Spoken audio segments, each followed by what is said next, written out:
السلام علیکم ورحمۃ اللہ وبرکاتہ۔ جلسہ سیرت النبی صلی اللہ علیہ وسلم اردو اسکول کورڈواڑی میں لیا گیا، جس میں بچوں نے تقاریر پیش کی۔ عزیز اساتذہ کرام اور میرے پیارے ہم جماعت ساتھیوں، السلام علیکم۔ زمین سے آسمان کی طرف پرواز کرتی ہوں، زمین سے آسمان کی طرف پرواز کرتی ہوں، خدا کا نام لے کر اس تقریر کا آغاز کرتی ہوں۔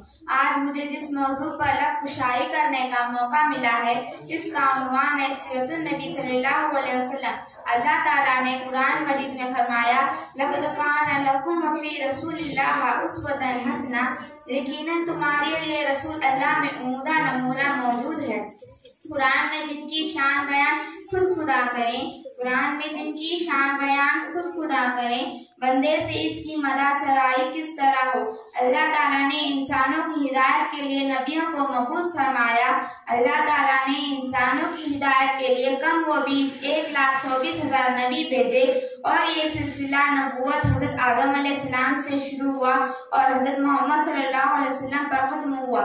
ہر نبی کی زندگی انسانوں کے لیے بہترین نمونہ تھی۔ ہمارے پیارے نبی حضرت محمد صلی اللہ علیہ وسلم ایک آخری نبی ہے۔ قیامت تک کے لیے ان کی مبارک زندگی ہی ہمارے لیے ہدایت حاصل کرنے والا واحد ذریعہ ہے۔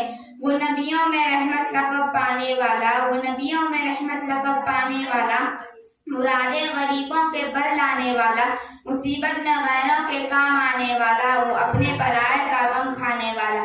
صدر ذی وقار سیرت النبی صلی اللہ علیہ وسلم یہ واحد راستہ ہے جس سے ہم زندگی کے تمام شعبوں میں رہنمائی حاصل کر سکتے ہیں، خواہ اس شعبے کا تعلق معاشرتی زندگی سے ہو یا اقتصادی زندگی سے۔